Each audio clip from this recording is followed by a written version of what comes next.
చిన్నపాటి 10 సెకండ్లు మాట్లాడకపోతే మీరు ఎంత గోల చేస్తున్నారో నాకు అర్థమవుతుంది.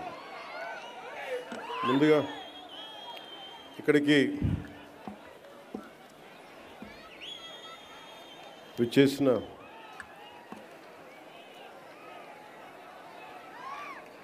మా ఆడపడుచులకి, అక్క చెల్లెళ్ళకి, మహిళలకి, యువతకి, యువకులకి, జనసేన నాయకులకి, తెలుగుదేశం నాయకులకి, భారతీయ జనతా పార్టీ నాయకులకి, జన సైనికులకి, జనసేన వీర మహిళలకి, తెలుగు మహిళకి, తెలుగు యువతకి, భారతీయ జనతా పార్టీ యువమోర్చా మహిళా శక్తికి నా హృదయపూర్వక నమస్కారాలు. నాకు పని చేయడం తప్ప విజయం గురించి తెలియని నాకు విజయం ఇచ్చిన, ఘన విజయం ఇచ్చిన నా పిఠాపురం అన్నదమ్ములకి, పెద్దలకి, ఆడపడుచులకి, అక్క చెల్లులకి, యువతకి, మహిళలకి పేరు పేరున నా ధన్యవాదాలు తెలుపుకుంటా ఉన్నాను. మీరు ఒక్కరు నిలబడితే మీ బలం వైజాగ్లో, విశాఖపట్నంలో మీరు ఎలాంటి గెలుపునిచ్చారంటే 2,08,000 కోట్ల పెట్టుబడి రాష్ట్రానికి తెచ్చేలా చేశారు. అంత గొప్ప విజయం ఇచ్చారు. కేవలం నన్ను గెలిపించడం అంటే అది మన గెలుపు, నా గెలుపు కాదు, మన గెలుపు కాదు, రాష్ట్రం గెలుపు. ఇది తెలుగు ప్రజల గెలుపు, ఆంధ్ర ఆత్మగౌరవం. ఇది అలాంటి ఘన విజయాన్ని అందించిన సంవత్సరం ఇది. సంక్రాంతి చాలా అద్భుతంగా జరుపుకుందాం, ఊరంతా పందిరేద్దాం అనుకున్నాం, కానీ స్కూల్ వరకే పరిమితం చేశాం. నిన్న తిరుమలలో జరిగిన సంఘటన కొంచెం బాధ కలిగించింది. అందువల్ల అందరూ డాంపెన్ స్పిరిట్స్ తోటి ఇలాంటి కష్ట సమయంలో అందరం కొంచెం మెత్తగా దీన్ని స్థాయి తక్కువగా చేద్దామని నాకు సలహా ఇచ్చారు. కానీ వచ్చే సంవత్సరం చాలా ఘనంగా జరుపుకుందాం.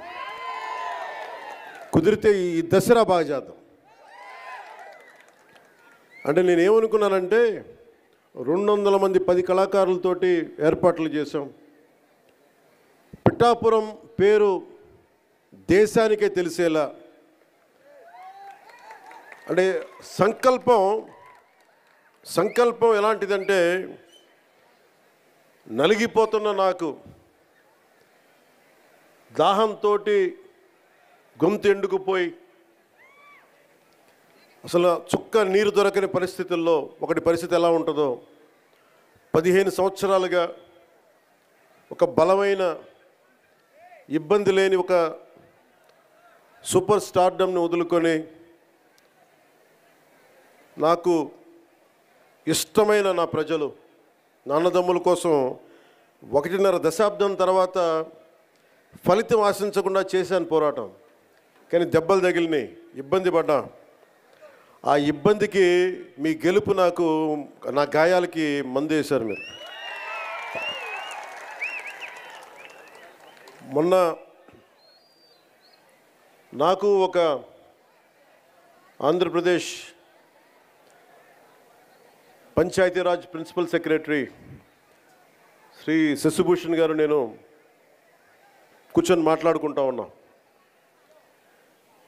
ఎందుకు పల్లె పండుగ కానీ, ఎందుకు ఈ గోకులాలు కానీ,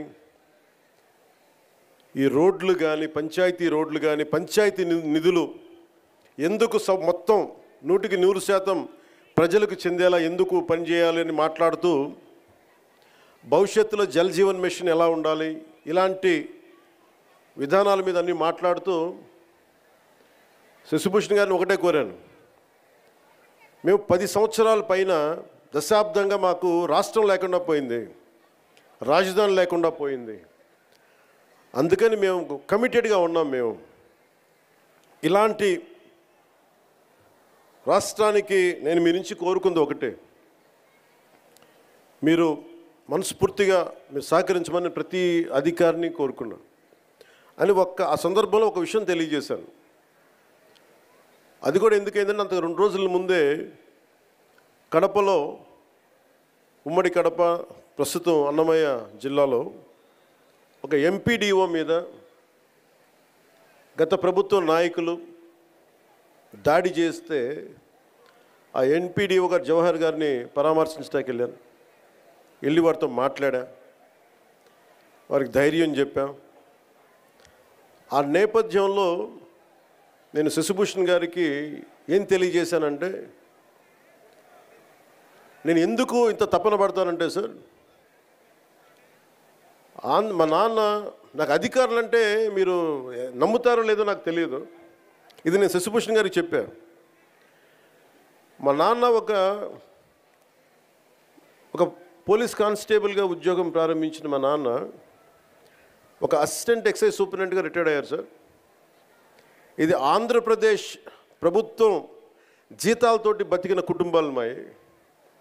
నేను రుణం తీర్చుకోవాలి, నా ఆంధ్రాకి, నా దేశంకి రుణం తీర్చుకోవాలి. ఎందుకంటే ఇంత కోట్ల మంది ప్రజలు ట్యాక్సులు కట్టి మా నాన్న ఉద్యోగం చేసే డబ్బులు వస్తే ఆ డబ్బులతో పెరిగినోడిని, ఆ జీతంతో పెరిగినోడిని, నేను రుణగ్రస్తుడిని ఈ నేలకి. అందువల్ల ఎంపీడీఓ గారి మీద దాడి జరిగితే నేను ఒకటే అనుకున్నాను సార్, మా నాన్న ఒక ప్రభుత్వ ఉద్యోగి, మా నాన్న మీద దాడి జరిగితే ఒక కొడుకు ఎలా స్పందిస్తాడు, అలా స్పందించారు సార్. ఎంపీడీఓ గారి మీద దాడి చేస్తే దానికి ఓట్ల కోసం కాదు, దాంట్లో భవిష్యత్తు ఎలా ఉంటుందని నేను ఎప్పుడు పెట్టుకోలే. లెక్కలు లేవు నాకు, లెక్కలు పెట్టుకొని ఏమీ చేయను. ఈరోజు మీరు చూశారు, 70 సంవత్సరాల పైచిలుకు మన స్వాతంత్రం వచ్చిన తర్వాత డోలీలతోటి కొండ ప్రాంతాల నుంచి ఇంకా గిరిజన ప్రజలు కొంతమంది, కొన్ని గ్రామాలు, ప్రత్యేకించి చెప్పాలంటే 400 కుగ్రామాలు, 419 కుగ్రామాలు డోలీలు కట్టుకొని ఇంకా ప్రజలు అవస్థపడుతున్న పరిస్థితుల్లో నిధులు లేవు. గత ప్రభుత్వం ఇష్టానుసారంగా టాయిలెట్లకి 2 కోట్లు 3 కోట్లు ఖర్చు పెట్టుకున్నారు, బాత్రూమ్స్కి 500 కోట్లు పెట్టి ప్యాలెస్లు కట్టుకున్నారు, ఇష్టారాజ్యంగా చేశారు. రంగులు వేయడానికి కొన్ని 100 కోట్లు, రంగులు తీయడానికి 100 కోట్లు, 1000 కోట్లు దుర్వినియోగం చేశారు. ఇలాంటి పరిస్థితుల్లో, డబ్బు రాని పరిస్థితుల్లో కూడా, డబ్బులు లేని కటకట అంటున్న పరిస్థితుల్లో కూడా గౌరవ ముఖ్యమంత్రి గారి దృష్టికి, నారా చంద్రబాబు నాయుడు గారికి దృష్టికి తీసుకెళ్తే నేను చెప్పాను, ఇట్లా ఇబ్బందిగా ఉన్నాయి సార్ అక్కడ, పాపం చాలా కష్టంగా ఉందంటే ఆయన పెద్ద మనసుతోటి ఒక 39 కోట్లు శాంక్షన్ చేశారు. అలాగే మనందరం గర్వించే మన ప్రీతం ప్రధాని శ్రీ నరేంద్ర మోదీ గారు కేంద్రం నుంచి వచ్చిన నిధులతోటి కలిపి 70 సంవత్సరాల ఈ పాలనలో, 5 సంవత్సరాల దుష్ట పాలనలో వాళ్ళు మర్చిపోయారు. అంటే ఓట్ల కోసం బుగ్గలు నిమరటం, తలకాయలు నిమరటం ఇవి కాదు. కష్టం ఉన్నప్పుడు పక్కన ఉండాలి. అధికారుల మీద దాడి చేయకపోవటం, వ్యవస్థల్ని బలోపేతం చేయటం. అందుకని ఈ రోజున రోడ్డు పడింది అంటే, మీరు పిఠాపురంలో గెలిపిస్తే ఆ గెలిచిన వ్యక్తి రోడ్లు లేని వాళ్ళకి రోడ్లు చేయడానికి ఎంతమంది సహకారంతో, ఇది నా ఒక్కడిది అని చెప్పట్లా, అంటే ఒకటి పూనుకోవాలి. Politics is a thankless job, ఎవరు గుర్తుపెట్టుకోరు. మరుపు మానవ సహజం. ఇన్ని కోట్ల డబ్బు ఉంటుంది సినిమాల్లో, ఇవన్నీ వదులుకొని ఎందుకురా సుఖానం ఉన్న ప్రాణం దుఃఖాన్ని పెట్టుకుంటాను మా అమ్మ అంటూ ఉంటుంది. నాకు ఎప్పుడు దుఃఖం అనిపించలేదు, నాకు చాలా సంతోషం అనిపించింది. చెప్పులు లేకుండా మట్టిలో నడిస్తే, రోడ్లు బహిర్భూమి అంతా నిండిపోయి మలమూత్రాదాలతో నిండిపోయి అలాంటి రోడ్ల మీద నడిస్తే నాకు సగటు మనిషి కష్టం, సగటు మనిషి బాధ, వాళ్ళ అవసరాలు నాకు తెలుసు. దాంట్లో నేను సుఖం చూశాను. అలాంటి వ్యక్తికి మీరు అండగా ఉన్నందుకు నా జన్మాంతం మీకు రుణపడి ఉంటాను. వేదికని అలంకరించిన శ్రీ తంగిళ్ళ ఉదయ్ శ్రీనివాస్ గారు, గౌరవ పార్లమెంట్ సభ్యులు, Shri Shashibhushan garu, principal secretary Panchayati Raj and rural development, Shrimati Varuvula Satyaprabha garu, MLA Prathipadu, Shri Thota Sudheer garu, chairman civil supplies corporation, అలాగే SVS Varma garu, Shri M Krishnateja, director Panchayati Raj and rural development, Burra Krishnaraju garu, అలాగే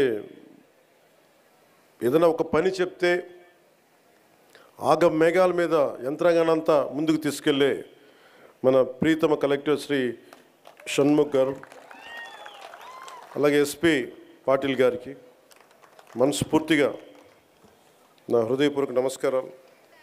ఏమ్మా ఏంటి ఇబ్బంది పెడుతున్నారు మిమ్మల్ని? నేను మిమ్మల్ని చూశాను, మీరు నన్ను చూశారు. మీ పాదాలకి నమస్కారం, దీవెనలు ఇవ్వండి. 6 నెలల్లో మీరు ఏం చేశారో అని అడుగుతూ ఉన్నారు. తృప్తి లేదంటే వీళ్ళకి, గత ప్రభుత్వాన్ని నడిపిన పెద్ద మనుషులందరికీ. చాలా చిన్న ఉదాహరణ చెప్తాను, మనకి వాళ్ళకి తేడా ఏంటని. 5 సంవత్సరాల్లో వాళ్ళు 268 గోకులాలు నిర్మించారు. 5 సంవత్సరాలు. మన వచ్చిన 6 నెలల్లో 12,500 గోకులాలు నిర్మించాము.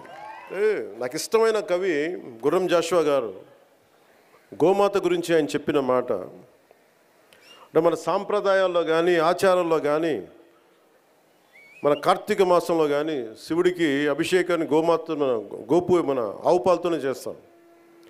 అంటే తల్లి పాలతో సరి సమానమైన పాలు ఇస్తుంది కాబట్టి మనం గోమాత అంటాం. ఇది గుర్రం జాషువా గారు చెప్పింది గోమాతను ఉద్దేశించి. నీ నుంచి వచ్చే పాలలో వెన్న వస్తుందని తెలుసుకున్నాను, కానీ నీ మనసే వెన్న సుమ, గొంతు కోసిన బాధపడకుండా అలాగే నిలబడతావు తల్లి. అంటే ఆవు ఔన్నత్యాన్ని, ఆవు సంరక్షణ అవసరాన్ని చాలా గొప్పగా వివరించారు గుర్రం జాషువా గారు. అంటే ఆవు బాగుంటే రైతు బాగుంటాడు, రైతు బాగుంటే దేశం బాగుంటుంది. మనకి మిల్క్ వైట్ రెవల్యూషన్ అని చెప్తాం. గుజరాత్లో ఎంత 60,000 కోట్ల రూపాయలు అక్కడ ఉన్న మహిళలు పాడి ద్వారా 60,000 కోట్ల ఇది అంత ఉంది. వీళ్ళు ఇక్కడ తీసుకొచ్చారు అమూల్ని. గత ప్రభుత్వం దారుణంగా చిత్తూరులో కానీ మిగతా చాలా జిల్లాల్లో పాడి పరిశ్రమ అంటే ముఖ్యంగా డైరీస్ని చంపేశారు. గవర్నమెంట్ డైరీస్ని. ఎవరి దగ్గర డబ్బులు ఉండకూడదు, డబ్బులు వాళ్ళ దగ్గరే ఉండాలి. మనం ఎప్పుడు దేహి అంటూ ఉండాలి. డైరీస్ని చంపేసి వాళ్ళ సొంత డైరీలు పెట్టుకుంటా ఉన్నారు. ఈరోజు మనం నిర్మించిన 12,500 ఈ గోకులాలు కానీ, భవిష్యత్తులో నిర్మించబోతున్న ఇంకొక 20,000 గోకులాలు కానీ, అవి ఒకటి 2 కానీ 4 కానీ 6 ఆవులు కానీ పాడి చేసుకునే ఏవైనా సరే కనీసం 2 ఉంటే ఒక 1,000-2,000 పెరుగుద్ది. ఎందుకు? దానివల్ల రక్షణ ఉంటుంది, ఎండపొడ ఉండదు, శుభ్రత ఉంటుంది. అంటే ఇది కూడా ఆలోచించలేకపోయింది గత ప్రభుత్వం. అదే మన ఇంట్లో ఒక ఆడబిడ్డ పెళ్లి జరిగితే గతంలో ఆవుని కానుక ఇచ్చి పంపించేవాళ్ళు. అంటే గోవు అంతది మనకి. అలాంటి గోవుని సంరక్షించుకోవడం కోసం ఈ రోజున మనం 12,500 ఒకేసారి మనం ఈ రోజున ఓపెన్ చేస్తున్నాం పండగకి. ఈ గోకుల ద్వారా అత్యధికంగా లబ్ధి పొందేవారు చిన్న రైతులు, కౌలు రైతులు, బడుగు బలహీన దళిత గిరిజన వర్గాల వారు, ఎస్సీ ఎస్టీ మరియు ఇతర వర్గాల్లో ఉండే బిలో పవర్టీ లైన్లో ఉన్న నరేగా నిధులతోటి 90% సబ్సిడీతోటి పశువులు షెడ్యూల్ చేసుకోవడానికి ప్రభుత్వం, ఎన్డీఏ ప్రభుత్వం నారా చంద్రబాబు గారి నాయకత్వంలో ప్రోత్సహిస్తుంది. ఈ స్కేల్లో, ఈ స్థాయిలో, ఇంత తక్కువ సమయంలో నిర్మించడం ఒక ఘనమైన విజయం. గత ప్రభుత్వం స్కాముల్లో రికార్డులు సృష్టిస్తే ఈ ప్రభుత్వం ఒక పల్లె పండుగ ద్వారా, ఒక గోకులాల ద్వారా, సకాలానికి జీతాలు అందించడం ద్వారా, పెన్షన్లు పెంచడం ద్వారా ఇది మనం అలాంటి అభివృద్ధి పనులతో రికార్డు సాధిస్తున్నాం. ఇందాక చూసాం, మనం ఏడీబీ రోడ్డు చూసాం. దాదాపు 2-3 నియోజకవర్గాలకు పనికొచ్చే 30 కిలోమీటర్ల రోడ్డు 5 సంవత్సరాలు దాన్ని వదిలేశారు. ఈరోజు వచ్చిన దాంట్లో మొత్తం కూర్చోబెడితే మొత్తం దాదాపు అక్కడ 2-3 ప్యాచ్లు తప్ప రోడ్డు ఆల్మోస్ట్ అయిపోతా పరిస్థితిలో ఉంది. ఆగస్టుకి అయిపోద్ది రోడ్డు, వచ్చే ఆగస్టుకి. అంటే ఇది ఎందుకు చేస్తున్నామంటే, ఎందుకు చెప్తున్నానంటే, అంటే నిజంగా కమిటెడ్గా ఉంటే డబ్బులు, పనిచేసే చోట డబ్బులు వస్తాయి. కష్టే ఫలి అంటాం. మనకి శ్రమ ఉన్న చోట పెట్టుబడి వస్తాయి. ఈరోజున మేము కోరుకుంటుంది గోకులాల ద్వారా మేము ఒకటే కోరుకుంటా ఉన్నాం. మహిళలు గుజరాత్ని స్ఫూర్తిగా తీసుకొని 60,000 కోట్ల రూపాయలు వ్యాపారం చేస్తూ ఉన్నారు. ఇక్కడ కూడా ఆ విధంగా మహిళలు భాగస్వామ్యమై ఇది ఒక రకమైన ఎంటర్‌ప్రెన్యూర్‌షిప్ అవ్వాలి. ఈ రంగం ఒక ఆత్మనిర్భర భారత్, ఎవ్వరి మీద ఆధారపడని భారతదేశంలో భాగంగా ఈ మహిళలకు కానీ, చిన్న రైతాంగానికి కానీ, పాడి పరిశ్రమ చేసే రైతాంగానికి కానీ ఇది లబ్ధిగా ఉంటుందని తెలియజేస్తూ ఉన్నాను. ఆంధ్రప్రదేశ్లో మన డైరీ కోఆపరేషన్ సొసైటీలు చాలా తక్కువ. దీనిని 10% ఉన్నాయి, దీన్ని విస్తరించాలి అని నిర్ణయించింది. దాంట్లో నరేగా ఫండ్స్ తోటి ఈ రోజున మనం దీన్ని ప్రారంభించడం చేశాం. న్యూజిలాండ్ లాగా పాడి పరిశ్రమలో ఆంధ్రప్రదేశ్ దేశంలోనే పాల ఉత్పత్తి చేసే దాంట్లో మనం ప్రముఖ పాత్ర వహించాలని మనస్ఫూర్తిగా నేను ఆశిస్తూ ఇవి చేస్తూ ఉన్నాం. గత ప్రభుత్వం డైరీలని నిర్వీర్యం చేసి గుత్తాధిపత్యం తెచ్చుకోవడానికి ప్రయత్నం చేశారు. అమూల్ వచ్చిందని చేసిన హడావిడి ఏమైపోయింది? ఒక అమూల్ కేంద్రమైన ఏర్పాటైందా? అందుకని ఇవన్నీ వదిలేసి రైతుల ఆదాయం రెట్టింపై అవ్వాలని దీర్ఘకాలిక ఉద్దేశంతో ఈ గోకులాల పథకం రెండో దశ క్షీర విప్లవం దశగా అడుగులు వేస్తూ ఉన్నాం. మహాత్మా గాంధీ జాతీయ ఉపాధి హామీ పథకం కింద మీకు ఈ కింద విషయాలు తెలియజేస్తుంది. దాదాపు 58 లక్షల కుటుంబాలకు చెందిన 97 లక్షల పైచిలకు ఉపాధి కూలీలు ఈ పథకంలో పనిచేస్తూ ఉన్నారు. ఈ ఆర్థిక సంవత్సరంలో 5,193 కోట్ల రూపాయలు ఉపాధి కూలీలకి చెల్లించాం. ఇంకా ఏదైనా బాకీ ఉంది అంటే 2 కోట్ల మట్టుకే ఉంది. అంటే 5,193 కోట్ల రూపాయలు చెల్లించాం ఉపాధి కూలీలకి. ఈ పథకం కింద కూలీలకి పని కల్పించడంతో పాటు సుస్థిర ఆస్తుల్ని కల్పిస్తూ ఉన్నాం.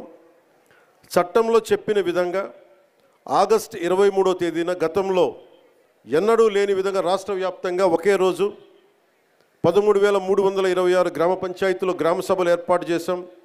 ప్రపంచ రికార్డు సృష్టించాం. ఈ గ్రామ సభల ద్వారా 4,500 కోట్ల విలువగల పనులకి అనుమతి తీసుకున్నాం. మన ప్రభుత్వం సుస్థిర ఆస్తుల కల్పన, గ్రామీణ మౌలిక సదుపాయాల అభివృద్ధి కట్టుబడి ఉంది. వాటిలో భాగంగా 22,500 గోకులాలు, 3,500 కిలోమీటర్ల సీసీ రోడ్లని మనం మంజూరు చేశాం. పల్లె పండుగ వారోత్సవాల్లో భాగంగా అక్టోబర్ 14 నుంచి 20 వరకు మంత్రులు, ఎమ్మెల్యేలు, ప్రజాప్రతినిధులు అందరూ కలిసి అభివృద్ధి పనులు భూమి పూజ చేశాం. ఈ 3 నెలల్లోనే మనం 12,500 గోకులాలు పూర్తి చేశాం. ఈ షెడ్లను పూర్తి చేయడం వల్ల దాదాపు 50,000 పశువులు ఆరోగ్యకరమైన వాతావరణంలో ఉంటాయి. దీనివల్ల ఈ పరిశుభ్రమైన వాతావరణం వల్ల ప్రతి రైతుకి నెలకి 2 లీటర్లు పెరిగితే ప్రతి రైతుకి నెలకి అదనంగా ఇంకొక 10 నుంచి 12,000 అదనపు ఆదాయాన్ని పొందుతారు. ఈ నెలాఖరికి మొత్తం 22,000 పైచిలకు గోకులాల పనులు పూర్తవుతాయి. ఈ ఆర్థిక సంవత్సరంలో 38,986 చిన్న సన్నకారు రైతులకు చెందిన 63,385 ఎకరాల్లో పండ్ల తోటల పెంపకాన్ని పనులు చేపట్టాం. మరి ఈ ఆర్థిక సంవత్సరంలో 1,00,000 ఫామ్ పాండ్స్ నిర్మించడానికి ఒక ప్లానింగ్తో ముందుకెళ్తా ఉన్నాం. వ్యవసాయం అనుబంధ పనులపై దృష్టి సారించాం. అందులో భాగంగా వ్యవసాయ చెరువులు కానీ, పశువుల షెడ్లు కానీ, పండ్ల తోటల పెంపకం కానీ, భూసార సంరక్షణ, కందకాలు మొదలైన పనులు చేపడతా ఉన్నాం. గ్రామ పంచాయతీ వారీగా ఈ 6 నెలల్లో సాధ్యమయ్యే మరియు చేయదగిన వ్యవసాయ అనుబంధ పనులన్నిటికీ ప్రణాళికలు తయారు చేసి సిద్ధంగా ఉంచుకున్నాం. ఫీల్డ్ అసిస్టెంట్స్కి వారి సామర్థ్యాన్ని పెంచడానికి ప్రతి జిల్లాలో శిక్షణా కార్యక్రమాలు మొదలుపెట్టాం. ఫీల్డ్ అసిస్టెంట్స్కి కావాల్సిన లక్ష్యాలకి అందుకోవాల్సిన లక్ష్యాలు సంబంధించిన పనులు కానీ అందుబాటులో ఉంచాం. 6 నెలల్లో పనులు పూర్తి చేయడానికి ప్రణాళికలు సిద్ధం చేశాం. నాణ్యత, జవాబుదారీతనమే ప్రభుత్వం మొదటి బాధ్యత. సగటు కూలీ రేటు మెరుగుపరచడానికి, నకిలీ మస్టర్లు లేకుండా చేయడానికి రాష్ట్ర స్థాయి మరియు జిల్లా స్థాయిలో వేతన పర్యవేక్షణ కమిటీలని ఏర్పాటు చేశాం. ఈ పథకంకు నిజంగా స్ఫూర్తితో తీసుకెళ్ళడానికి, తప్పులు జరగకుండా ఒక ఫ్లయింగ్ స్క్వాడ్ను కూడా ఏర్పాటు చేసుకున్నాం. ఒకసారి మనం చేసిన పనులు నేను వ్యక్తిగతంగా ఎప్పుడు చెప్పుకోను, చాలా సహాయాలు చేశాను నేను ఎప్పుడు చెప్పుకోను. కానీ పాలిటిక్స్కి వచ్చేటప్పటికి మనం ఏమి చేయాలో చెప్పడం చాలా అవసరం. లేదంటే గత ప్రభుత్వంలో గాల్లో మొత్తం నైవేద్యాలు పెట్టి మనకు వడ్డించినట్టు చూపించారు.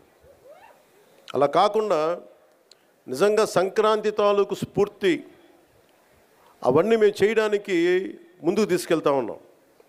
అంటే ఇంత చేశాం అనుక్షణం, ఎందుకంటే మనకి ప్రతి 3 నెలలకి అభివృద్ధి ఏంటని చెప్పాలి కదా. దాంట్లో భాగంగానే మనస్ఫూర్తిగా ఇంత అభివృద్ధి సాధించాం. ఈ రోజున నిన్న చాలా కలిసివేసింది నాకు. అంటే ఎందుకు చెప్తున్నాను ఇదంటే, జవాబుదారీతనం. నేను ఓట్లు అడిగినప్పుడు మిమ్మల్ని నేను అకౌంటబిలిటీ చూపిస్తానని చెప్పాను. జవాబుదారీతనం, ప్రతిదానికి బాధ్యత తీసుకుంటామని. నిన్న తిరుమలలో జరిగిన సంఘటన, అది మన తొలి సంక్రాంతి పండగ ముందు జరగడం చాలా బాధ కలిగించింది. వైకుంఠ ఏకాదశి రోజున 6 నిండు ప్రాణాలు కోల్పోవడం బాధ కలిగించింది. 39 మంది గాయపడ్డారు. మనసు చాలా క్షోభించింది. పండగల వాతావరణం, పండుగలు చేసుకునే తక్కువ, కానీ సంక్రాంతి నాకు ఎదురు చూసేది మన గోమాతల్ని పూజ చేయడానికి. కనుమ రోజు ఎదురు చూస్తాను నేను, వాటి పూజ చేయడానికి కోసం ఎదురు చూస్తూ ఉంటాను. అలాంటి పరిస్థితుల్లో ఈ సంఘటన జరగటం, చాలా ఉత్సాహంగా జరుపుకునే పండుగ నాకు వ్యక్తిగతంగా, ఈ గోమాత కోసం చేసే పండుగలు కాబట్టి నాకు నేను చాలా బాధ కలిగింది. నేను వెళ్ళి పరామర్శించవచ్చు, వచ్చేయచ్చు. మీరందరూ ఎన్డీఏకి, చంద్రబాబు గారి నాయకత్వంలో మీరు నమ్మి ఓట్లు వేశారు. బాధ్యత వచ్చినప్పుడు ఎవరి మీద నెట్టలేదు. మీ వల్ల జరిగింది, మా వల్ల జరిగింది అని. తప్పు ఎవరి వల్ల జరిగినా మేమందరం ప్రభుత్వంలో భాగస్వామ్యం కాబట్టి మనస్ఫూర్తిగా నిన్న దేశాన్ని క్షమాపణలు అడిగాను జరిగిన తప్పుకి. ఇది దేనికి క్షమాపణలు అడగాలి అంటే, collective responsibility. Leadership is all about collective responsibility. పంచాయతీరాజ్లో తప్పులు జరిగితే అది మా అందరి సమిష్టి బాధ్యత.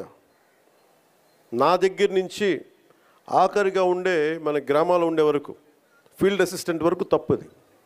ఎవరు తప్పు చేసినా బాధ్యత తీసుకోవాలి. ఈ సంక్రాంతి సీజన్ మనకి రాబోతున్నది. కొంత మనసు కావాలి. కొంత ఏం మాట్లాడాలి, ఒకటి నేను చెప్పాను, ఇవన్నీ చేశాను. కానీ ప్రతిసారి నిన్న ముఖ్యంగా యువతకి నా విన్నపం, నా విజ్ఞాపన, ఎక్కడ ఎలా స్పందించాలి అనేది మీరు చాలా ఆలోచించాలి. చావు సమయంలో కూడా, ప్రమాదమైన సమయాల్లో కూడా నేను వస్తే సినిమా పేర్లు కానీ, కేరింతలు కానీ, ఒకళ్ళు చావుకి వెళ్ళాం మనం, ఒకళ్ళు దెబ్బలు తిన్నారు, చనిపోయారు.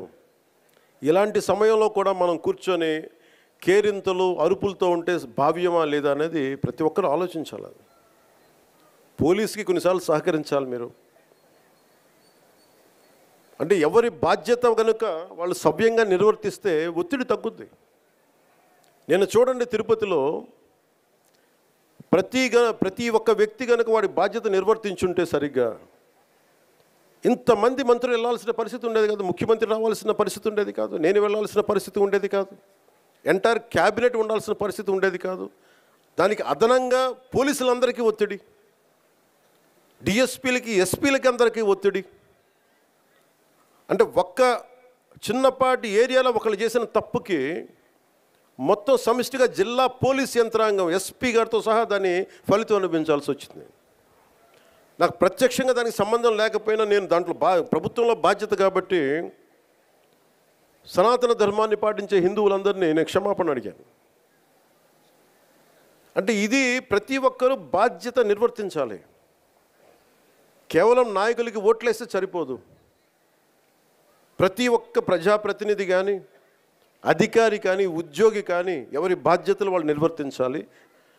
లేకపోతే మటుకు ఇలాంటి దుర్ఘటనలే వస్తాయి, అభివృద్ధి ముందుకెళ్తుంది. అలాగే గత ప్రభుత్వంలో అలవాటైపోయి కొంతమంది, ప్రత్యేకించి కొంతమంది అధికారులకి పనిచేయడం మానేశారు, నిర్లక్ష్యంగా ఉండటం ఉన్నారు.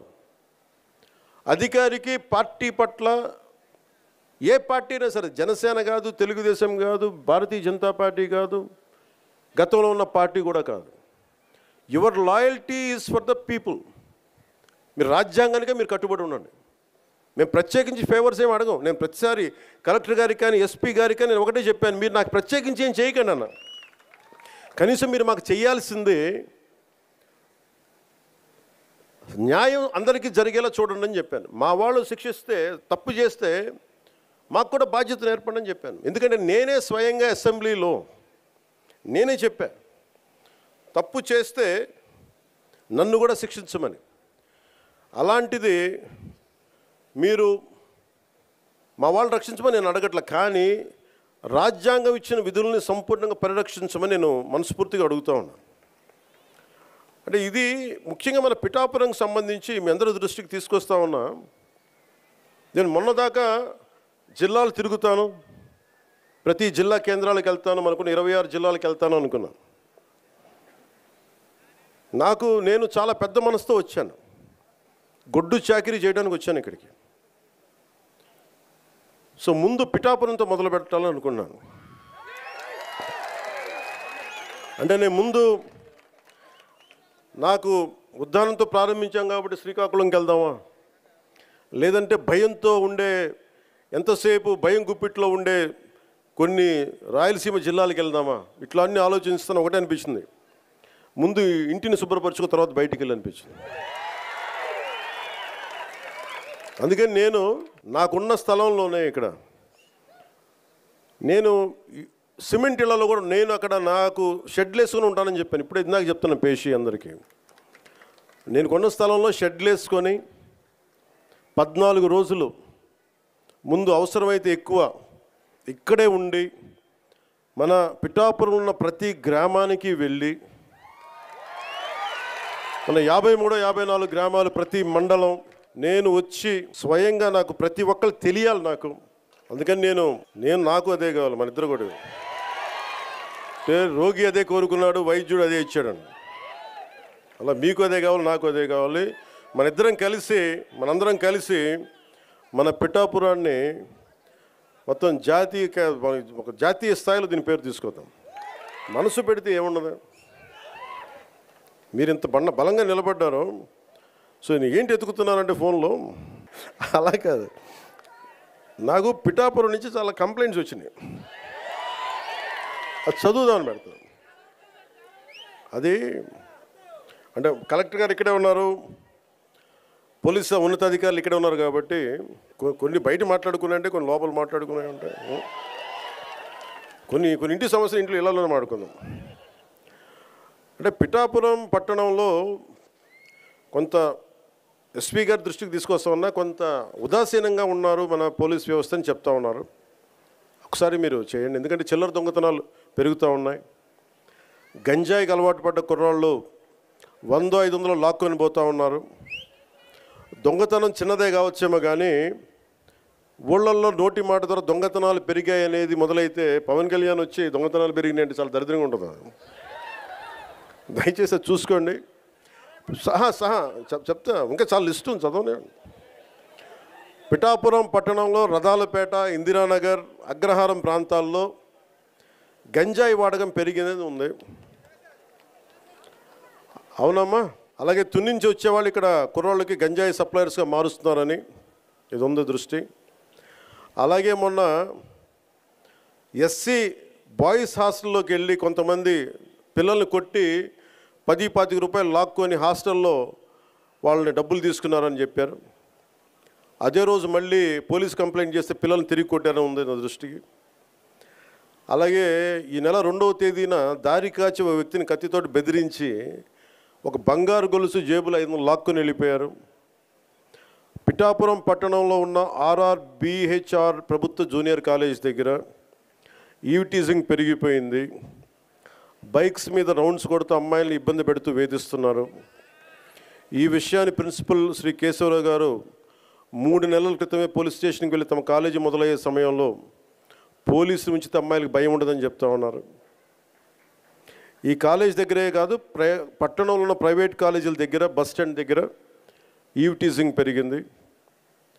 రాత్రి వేళ రోడ్ల మీద బైక్ విన్యాసాలు చేసే వాళ్ళతో ప్రజలు ఇబ్బంది పడుతూ ఉన్నారు. ఇలాంటివన్నీ చాలా ఉన్నాయి.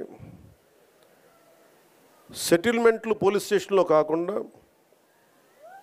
లాయర్స్ కాకుండా కొంచెం దయచేసి అందరూ మనస్ఫూర్తిగా దృష్టి పెట్టండి దీని మీద. అంటే ఎందుకు చెప్తున్నాను ఈ మాట అంటే, నేను తిరుపతి సంఘటన జరిగింది. అక్కడున్న పోలీస్ శాఖ కనుక నిజంగా అక్కడున్న DSP గారు కనుక సవ్యంగా బాధ్యత నిర్వర్తించుంటే, బాధ్యత అప్పచెప్పిన SP గారు ట్రాన్స్ఫర్ అయ్యేవాళ్ళు కాదు. నాకు ఇది చాలా బాధ కలిగించింది. అందుకని పిఠాపురంలో నేను ఎవరిని కూడా, మీరు అడగండి కలెక్టర్ గారిని కానీ SP గారిని కానీ, నేను ఎవరిని రికమెండ్ చేయలే. నేనేం చెప్పానంటే, నేను ఎవరిని వెండేట ప్రభుత్వం, మీరు గత ప్రభుత్వంలో మీరు పనిచేసి ఉండొచ్చు, నాకు తెలియదు, నేను అన్నీ మర్చిపోతున్నా, గతం అంతా మర్చిపోతున్నా. ఇప్పుడు ఫ్రెష్గా ప్రారంభిద్దాం. నేను మిమ్మల్ని జడ్జ్ చేయను. నాకు ఇవ్వాల్సిందల్లా సుపరిపాలన ఇవ్వండి. తన మన అని భేదం లేకుండా అందరికీ సమ న్యాయం చేయమని అంటే, అది జరగకపోతే మటుకు మళ్ళీ నా లాంటి వాడు వచ్చి రోడ్ల మీద తిరిగితే ఎవరికి నిద్రాహారాలు ఉండవు. అక్కడ దాకా తీసుకెళ్ళదు. ఎందుకంటే నేను ఒక రౌడీ మూకను ఎదుర్కోవడానికి, గుండాల మూకను ఎదుర్కోవడానికి నేను మొదటి తరం రాజకీయ నాయకుడిని. మొదటి తరం రాజకీయ నాయకుడిని. మా నాన్న ముఖ్యమంత్రి కాదు, మా నాన్న కానిస్టేబులే. నాకు 10 మంది తెలీదు. ఈ వేదిక పైన ఉన్న పెద్ద అధికారులు, IASలు అంటే నాకు భయం వేస్తుంది. నాకు పెద్దది, ఇంకా నేను చిన్న ఉద్యోగ కొడుకుని కదా. మా నాన్న ఏం చెప్పాడు, చిన్నప్పుడు వచ్చారు, దొరగారు వచ్చారు, ఇంట్లోంచి భోజనం పంపించాలని చెప్పాడు. మాకు ఐజీలు అంటే దొరగారు మాకు, మా ఇళ్లలో. ఈ రోజుకి ఇన్ని కోట్లాది మంది నన్ను గుండెల్లో పెట్టుకున్నా, కేంద్ర స్థాయిలో నాకు పరిచయాలున్నా, నాకెప్పుడు అధికారులు పెద్దవాళ్ళే. నాకు లోపల అంత గౌరవం ఉంటుంది నాకు. కానీ గౌరవం నిలబెట్టుకోవాల్సిన అవసరం కూడా అధికారుల మీద ఉంది. ఎందుకంటే నేను ప్రజల కోసం పనిచేస్తాను. అందుకని ఈ బాధ్యతని అందరూ చేయాలి. ఎందుకంటే నేను ఈవిటీజింగ్ అనేది నాకు చాలా చిరాకు. నిస్సహాయ స్థితిలో ఉన్న ఆడపిల్లల్ని వేధించడం అనేది మగతనం కాదు. అది మీరు మగతనం కావాలంటే జిమ్నాస్టిక్స్కి వెళ్ళండి. మీరు మగతనం ప్రూవ్ చేయాలంటే దేశం కోసం ఒళ్ళుంచి ఆర్మీలో జాయిన్ అవ్వండి. ఆడపిల్లల్ని ఏడిపించి అది మగతనం అంటే తొక్కి నారత్తిస్తాం, పిచ్చ వేషాలు వేస్తాం. ఎందుకంటే ప్రతి ఇంట్లో ఆడపిల్లలు ఉన్నారు. తల్లి లేకుండా మనుగడ లేదు సృష్టిలో. మీరు ఆడబిడ్డలకి, పోలీస్ శాఖ కూడా నేను చాలా బలంగా చెప్తా ఉన్నాను, ఇంకొకసారి నాకు ఈవిటీజింగ్ అనేది నాకు కనిపించకూడదు పిఠాపురంలో. This is my directive. ఎందుకంటే నా నియోజకవర్గాన్ని నేను సవ్యంగా చేసుకోలేనప్పుడు, నా నియోజకవర్గాన్ని నేను సరిగ్గా కాపాడుకోలేను, నా డిప్యూటీ ముఖ్యమంత్రి పదవి దేనికి, అధికారులు ఉండడం దేనికి? నేను చాలా స్పష్టంగా ఉన్నాను ఈ విషయంలో. వీళ్ళను కొడితే క్రిమినల్స్కి కాస్ట్ లేదు, గుర్తుపెట్టుకోండి. తప్పులు చేసి కులాల వెనక దాక్కుంటే బయటికి తీసుకొస్తాం, గుర్తుపెట్టుకో. కులాల వెనక దాక్కోకండి. వాళ్ళు క్రిమినల్స్కి కులం లేదు, ప్రజాప్రతినిధులకి కులం లేదు.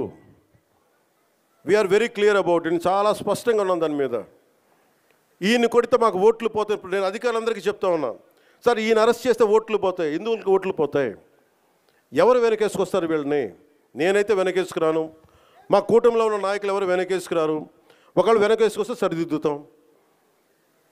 అంతేకాని నిస్సహాయంగా పవన్ కళ్యాణ్ బిడ్డలు బాగానే ఉంటారు, వాళ్ళు నాన్న రక్షించుకోగలరు. ఒక సగటు మనిషి, సగటు క్లర్క్, సగటు క్లాస్ 4 ఎంప్లాయ్, వాళ్ళని కదా సంరక్షించాల్సింది మనం.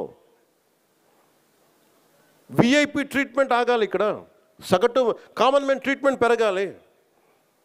అది తిరుమలలో కావచ్చు, సగటు జీవితంలో కావచ్చు.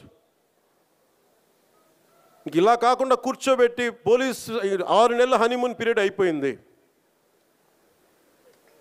హనీమూన్ పీరియడ్ అయిపోయింది అందరికీ, నాతో సహా.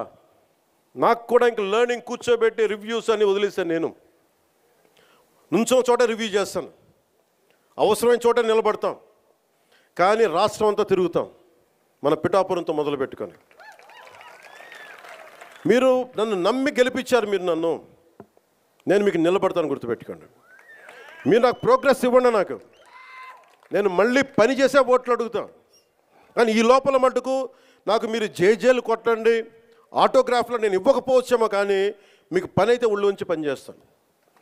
మీరు మొత్తం 5 సంవత్సరాల పాలన అయిన తర్వాత ఇంకొకసారి ఇతనికి ఎమ్మెల్యేగా అవకాశం వచ్చింది ఇవ్వండి, లేదు నువ్వు మాకు నచ్చలేదు వదిలేయండి.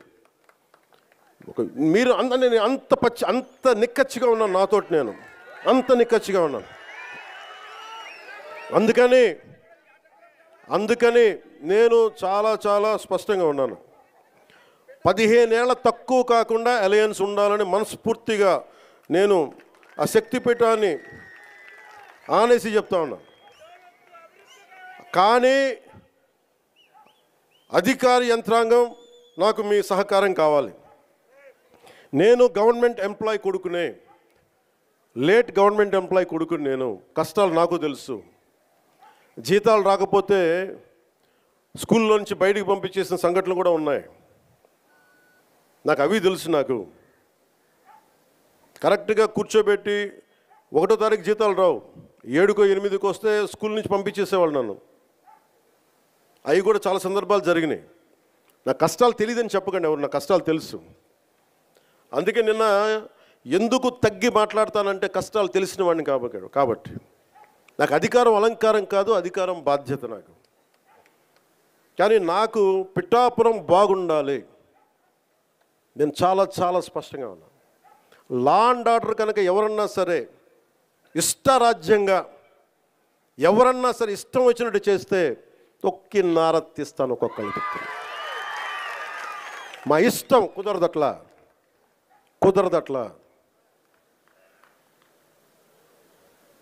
ఇది చాలా జాగ్రత్తగా ఉండాలి. ఇది నేను తెగించి వచ్చాను రాజకీయాల్లో, గుర్తుపెట్టుకోండి.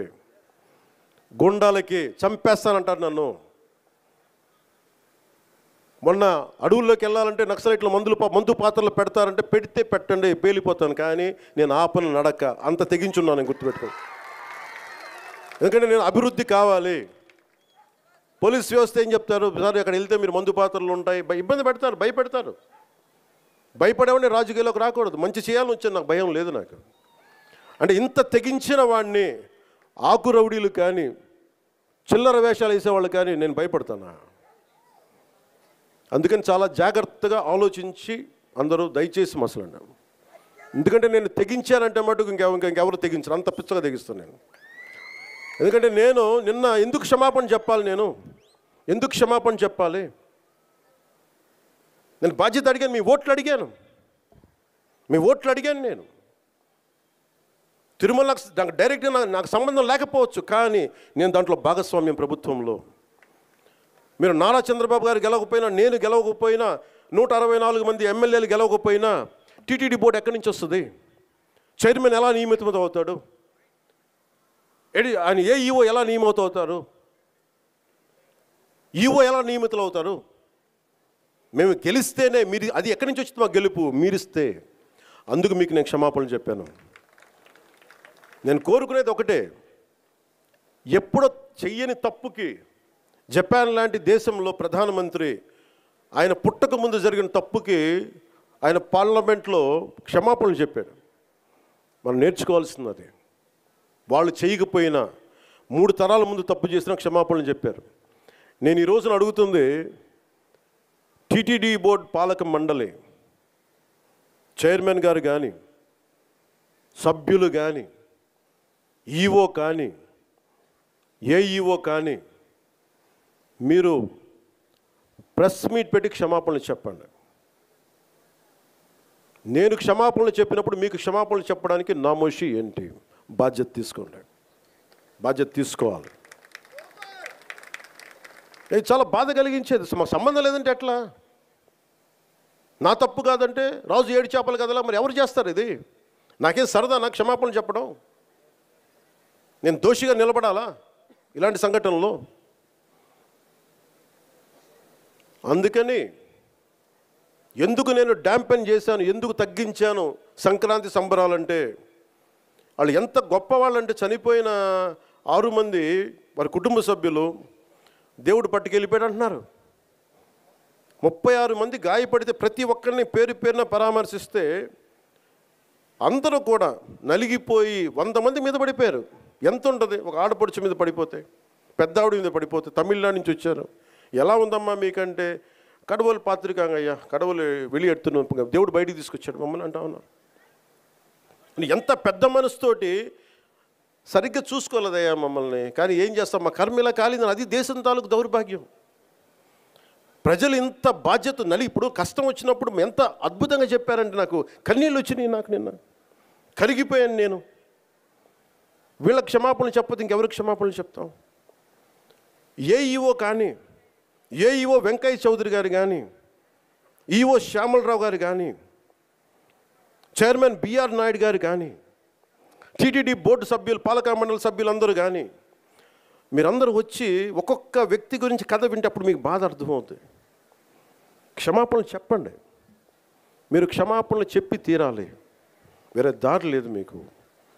మీరు క్షమాపణలు చెప్పడం వల్ల పోయిన ప్రాణాలు తిరిగి రావు, కానీ కనీసం ప్రజలు మిమ్మల్ని చూస్తూ ఉన్నారు. అది మటుకు జ్ఞాపకం పెట్టుకొని అందరూ తగ్గి క్షమాపణలు చెప్పండి. చాలా అవసరం ఇది. ఎందుకంటే ఈరోజు రాష్ట్రం మొత్తం, దేశం మొత్తం మీరు చేసిన తప్పుకి సంబరాలు జరుపుకోవడానికి ఆలోచిస్తూ ఉన్నారు. 4 లక్షల మంది ప్రజలు గరుడోత్సవాలకు వస్తే క్రౌడ్ మేనేజ్మెంట్ చేయగలిగేవాళ్ళు, అక్కడ చేయలే. 2500 మంది. చాలా బాధ అనిపించింది. Lack of management, crowd management లేక,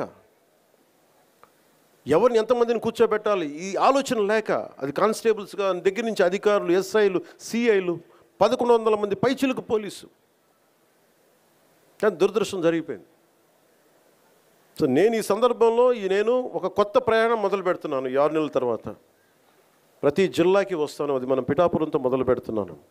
ప్రతి గ్రామం, మన ఉప్పాడ దగ్గర నుంచి మత్స్యకార గ్రామాలు కావచ్చు, ప్రతి గ్రామం నేను వెళ్ళి కనుక్కొని, ఎందుకంటే నేను పని చేయడానికి వచ్చాను మీకోసం.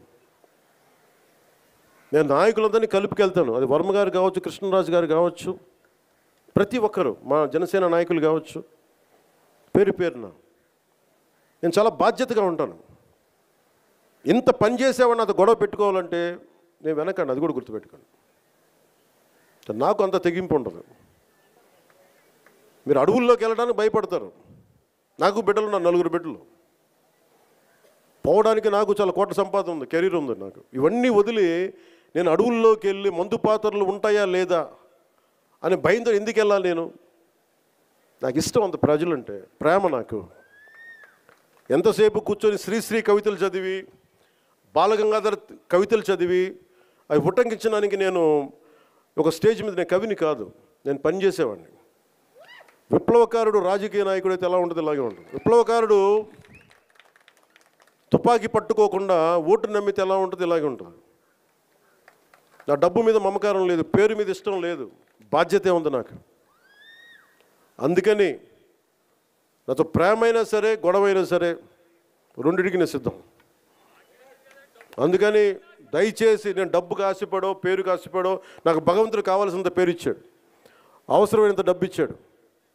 నేను కోరుకుందల్లా మా నాన్న కష్టం చూశాను. నిజాయితీగా ఉంటే ఒక వ్యక్తి ఎలా నలిగిపోతాడో నేను చూశాను. పడలేక అవినీతితోటి సెలవులు పెట్టేవాడు మా నాన్న, ఆయన కష్టం చూశాను. మొత్తం అవినీతిమయం అయిపోయింది కాదంటలా. కానీ అవినీతిమయంలో కూడా ఎంతో కొంత చిన్నపాటి తక్కువ అవినీతి చేయించే పరిస్థితిలో ఆలోచిస్తాం తప్ప అవినీతి నిర్మూలించలేం. నేను అదే కోరుకుంటా ఉన్నాను, బాధ్యతగా ఉండాలి. అందుకని నేను మీ అందరికీ పేరు పేరున సంక్రాంతి శుభాకాంక్షలు చెప్పడానికి మనసు రావట్లేదు. మీరు ఆనందంగా ఉండాలి ఈ శుభ సందర్భంలో మనస్ఫూర్తిగా కోరుకుంటూ, నాకు ముఖ్యమంత్రి గారికి, గౌరవ ముఖ్యమంత్రి గారికి, శ్రీ నారా చంద్రబాబు నాయుడు గారికి చాలా అద్భుతంగా ఆయన సహకారం అందిస్తూ ఉన్నారు. వారికి నా ధన్యవాదాలు తెలియజేస్తూ ఉన్నాను. 2,08,000 కోట్ల పెట్టుబడిని మాకు ఇచ్చినందుకు ప్రధానమంత్రి శ్రీ నరేంద్ర మోదీ గారికి మనస్ఫూర్తిగా నా ధన్యవాదాలు. భారతీయ జనతా పార్టీ కార్యకర్తలకి, నాయకులకి, మహిళలకి, తెలుగుదేశం పార్టీ నాయకులకి, మహిళలకి, కార్యకర్తలకి, జన సైనికులకి, వీర మహిళలకి, ప్రతి ఒక్కరికి పేరు పేరున నా హృదయపూర్వక ధన్యవాదాలు. మీ అందరికీ శుభాకాంక్షలు తెలియజేసుకుంటూ మరోమారు అధికార యంత్రాంగం అందరికీ కూడా మనస్ఫూర్తిగా ధన్యవాదాలు తెలియజేసుకుంటూ ఉన్నాను. పిఠాపురం నుంచి చాలా అర్జీలు వచ్చినాయి. దాదాపు వచ్చిన అర్జీల్లో ప్రతిదీ పరిష్కరించాం. కొన్ని పరిష్కారం గురవ్వాలంటే కొన్ని లీగల్ సమస్యలు, కొన్నేమో వాళ్ళు వ్యక్తిగతంగా చేసిన అప్పులు, అవన్నీ మనల్ని అడుగుతూ ఉన్నారు. ఇలాంటివి కాకుండా సగటు మనకి ఏవైతే కష్టాలు ఉన్నాయో, మనకి ఫండ్స్ అన్నిటి దగ్గర నుంచి, నా వ్యక్తిగత ఫండ్స్ దగ్గర నుంచి ఇచ్చాను. ఇవన్నీ కింద పేషీ నుంచి ఎవరైనా వెళ్ళి వాళ్ళతో మాట్లాడి అర్జీ అంటే తీసుకోండి. సో మీ అందరికీ మరోమారు ధన్యవాదాలు తెలుపుకుంటూ సెలవు తీసుకున్నాను. జై హింద్.